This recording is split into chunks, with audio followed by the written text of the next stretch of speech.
put my headband because my bangs is growing. I do not know whether to get a trim or just let my bangs grow. I told you I love bangs, but the thing is you have to keep up with it, and I have made a lot of mistakes when it comes to bangs. I don't know if I'm gonna do it again. So I think I would like to use some of this Milani eyeshadow rather. So that is what is going on with my current life right now. Nothing exciting. It's just changing lots of bad habits into good habits. I think we cannot really just cut cold turkey. You cannot just, you have to replace from bad habits to good habits. So if you don't like to exercise, I don't like to exercise. Let's just be honest. Who really likes to exercise? Nobody. But if I need to lose some weight, I will skip a meal. That's what I said. You have to be attuned to your body. There are times when I don't eat dinner. There are times that I will not eat from 3 o'clock until tomorrow morning. That's when I know when I need to just have intermittent fasting. So I think when you really are aware to your body's needs, and sometimes when you're craving, I also listen to that. I will not going to deprive myself. If I want ice cream, I would eat it. As I said, moderation is the key. You cannot just completely say to yourself you can't do it, because it's not practical, it's not real, it's not realistic, it's not sustainable. I do not like the word diet per se, because dieting for me, my brain correlates it as restriction. When I say diet, it's like your brain is like, you're gonna try to restrict me, and the more you say to yourself you can't do this or you can't eat this, the more you're gonna resist it, because that's just our human nature. We want to do what's bad for us. Instead, you can say to yourself, you can eat apple instead of eating lots of chocolate. You can replace soda with probably a beverage that is not as too much sugar in it. You can just replace it. It's about replacing. The same thing with your negative. When negative thought starts coming in, you know, those intrusive thoughts that are not really good for you, you can replace it. So it's about replacement. It is about changing the way that you see things. So I've been trying to stretch sometimes, as I said, household chores like scrubbing your toilet, mopping the floor, or lifting some of your heavy laundry and vacuuming. Sometimes I see them as household chores. You don't have to really be rigid. Sometimes I like just to dance, you know, put on the music and I just move my body. You know, I don't really care, because as long as you're just moving your body. So these are just the things. I just use this. I don't even know if you can see it. This is natural. Look, this palette color. And again, this is Milani eyeshadow palette. And what else is there? So this year, as the word, it's a statement actually. It says, do more of what I love, is what I've been trying to incorporate in my day-to-day. So I don't know what your goals are this year. I try not to have too many goals. I cannot have too many goals, because I know that it's not realistic. For me, I will just have to come down to do more of what I love. So for you, I don't know what your word for this year. It could be courage. It could be bravery. It could be confidence. I don't know. You can pick whatever you please. But for me, it's do more what I love. So what do I love to do? I will try to incorporate them on a daily basis. For instance, I've been loving that I have put myself out there, you know, traveling and exploring around the city of Las Vegas area with my son. And so I've been trying to not be afraid anymore. Used to be like, oh my gosh, maybe I shouldn't do it because, you know, there's too many people, there's bad news going on, there's this and that. So, but I will not live in fear, and therefore I just have to really just do more of what I love. So traveling, exploration about the cities, and reading more. I've been trying to read a little bit of 5 minutes here, 10 minutes there if I have time in the day. Organizing more, and singing and dancing. So these are the things that you can ask yourself. If you want to copy mine, do more what I love, you really have to ask yourself, what do I love most? And maybe spending time more with your family, quality time. You don't have to go and purchase something, maybe just watching TV together in a living room or with your family members watching a movie together. So quality time with your family, these are the things I do love. These are free stuff. These are free things that you can do in your life. So the things that I also do, what I love to do is organization. I know I am one of those people who likes to just organize things and recreate or rearrange my stuff because I don't know what it is about me. I've always been doing that since I was a little girl. I like to organize. I like to rearrange stuff. You can just do however you want. It makes me feel peaceful, you know, trying to get rid of any junk. I'm still not done. I still have a lot of junk, a pile of junk that I still have to go through. My closet is still not the one that's not still conducive. It's still not what I want it to be, but nonetheless, I'm trying my best so to get rid of some stuff that I do not need and try to give them away or toss them into the garbage if they have some damage into it. And where was I? I've been blabbing. I don't know how long this video is going to be. And so I hope that you've been enjoying my tour. So I've been going to different places in Las Vegas area because now it's not the it's no longer the season for holidays. Now it has tamed down a little bit. It's not as busy, and probably it's going to pick up again because conventions are coming. I'm not sure. I've been probably thinking of doing a lot of stuff. There's so many things to do. I've been trying to write them down in a notebook. I don't know how else I'm going to do them.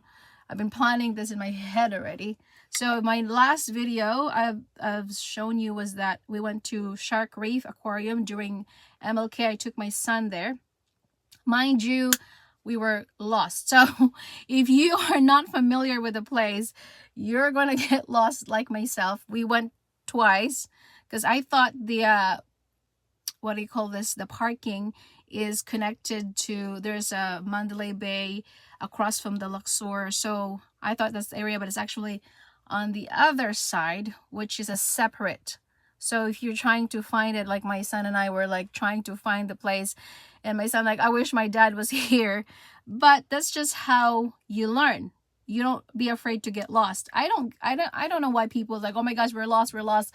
If you just know where to find your way, eventually you're gonna find your way out. You know, it's eventually I'm like, okay, so I just listened to my gut feeling says just follow the sign going to the Uber area, and my son was like, that's not where it is, Mom, we're gonna get lost even more. I'm like, I will trust my gut. It says that to follow this route, and I did, and then there it was this separate from the although it's all connected, but when you park it's at a separate area. So that's all I'm saying. It's a huge place.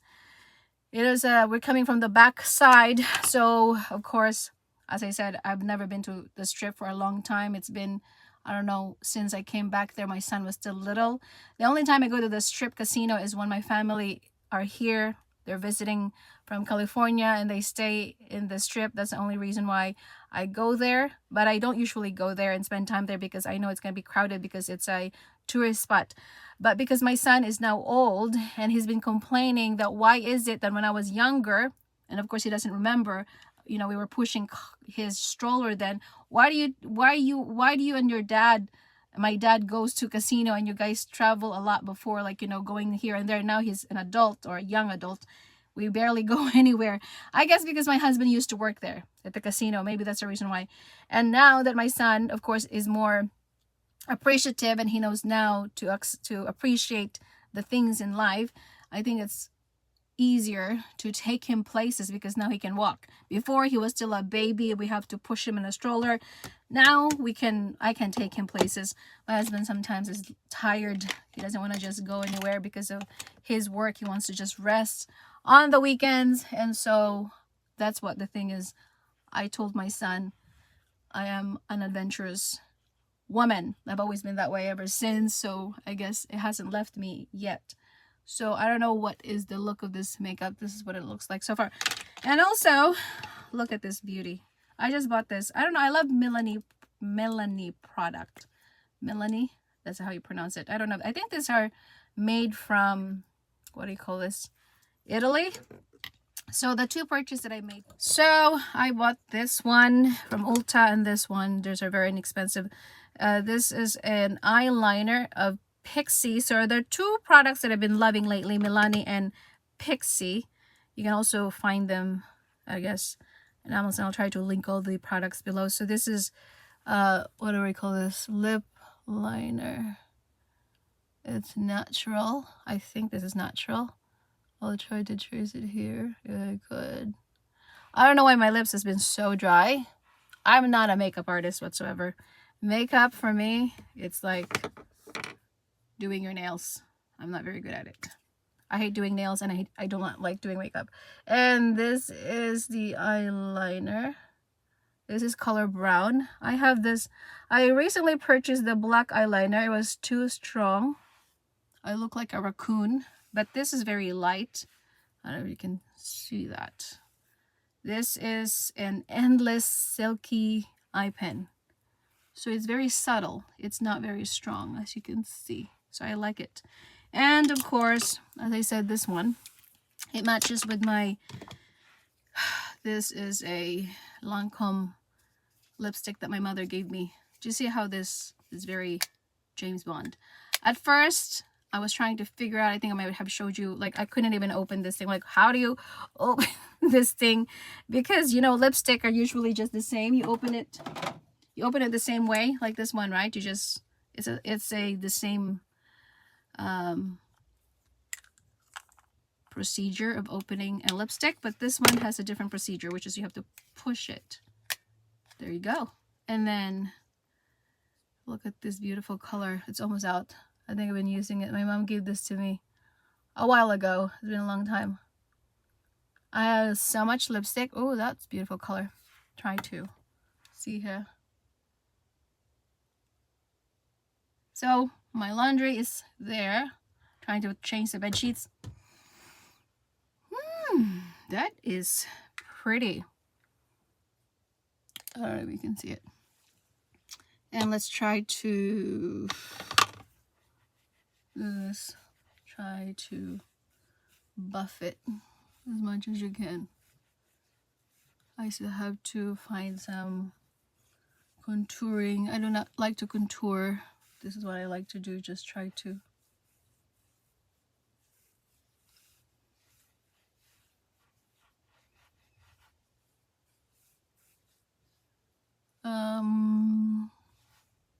Okay. And then what's next?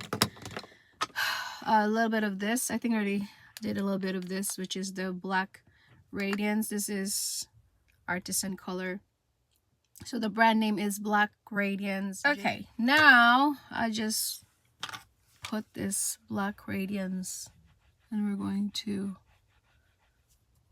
blend this together.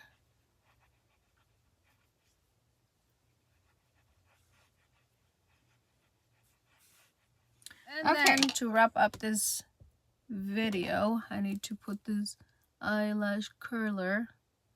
And what time is it? It's time for me to change the bed sheets and finish the laundry. It's Wednesdays. Usually Mondays, Wednesdays, and Fridays are the laundry days for me. If my in-law is not using it, so I usually do that. When you're sharing at home and you live with your in-laws, sometimes I do the laundry, so I have to wait for other days. But typically, those are my laundry days. And that's what I've been using. And the next video, probably I'm going to talk about things you have to talk about before you get married with your husband. That's probably coming up on my next video. Ladies, before you settle down with someone, the things that I wish I have discussed with my husband are important, because you're going to merge with someone in your life. As I said, think of marriage as a business partnership, okay? No, it's not just a transaction, but it's more than that, because it's a long-term commitment. Marriage is a covenant that you have shared two lives with people. Two flesh become one, as the Bible would say.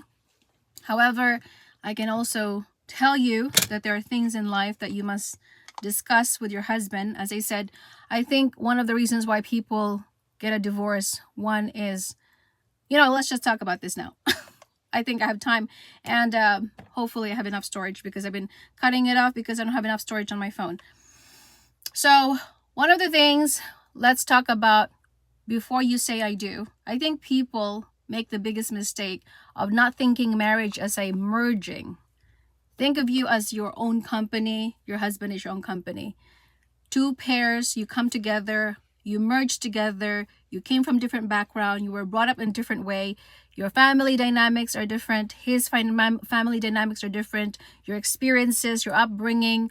There are so many factors that you really have to consider. So before I said I do with my husband, of course we talk about finances, about we're never going to argue about when it comes to money. We're going to talk about this. How can we handle with money? How we're going to deal with the things.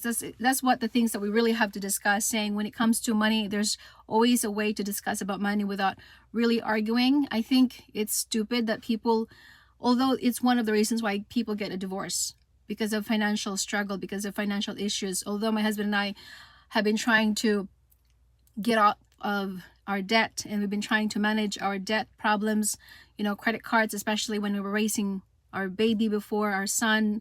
And so, you keep buying diapers, and we were still a couple that was starting off. And so we were really struggling with that when it comes to finances. Another thing you have to discuss with your husband is, of course, children. These are the things before you say I do, whether or not your husband, or you want to have kids. Because some women, they get married and they would say that they want to have children, and then they find out later on that their husband, the man that they married, you don't want to have children. And so what are you going to do then? Are you going to just divorce? And I was listening to one of those talk show hosts, and one of the guys or the woman, after they got married and after they have settled their wedding, that's when they started to have discussions about money. I'm like, don't you not do that first before you say I do? Don't you not discuss about that matter first of all, of what are the things that you have to tackle? And of course, another thing is that you really have to know whether or not, how many children do you have? So my husband and I have the same values. We know before we got married, we want to have children. We want to raise children. But I've also dated some men that they don't want to have children. That's when you say that's a deal breaker. And as a woman, when you know that's what you want, you cannot just compromise. Because as a woman, I think it's in our, not all women, I'm not going to say all women wants to have children. So these are the things that got cut off again. So when it comes to having children, you need to learn whether or not you want to have children. So my husband and I decided that we do want to have kids and raise kids. He wanted to have 3, but right now we only have 1 because that's what God gave us. And so these are the things, as I said, you have to talk about money. You have to talk about how many kids do you want to have. You got to talk about your past. I think it's always good that when you get married with someone, you really have to have an open communication when it comes to your past, when it comes to your husband's past. Any ugly skeletons, any hidden secrets.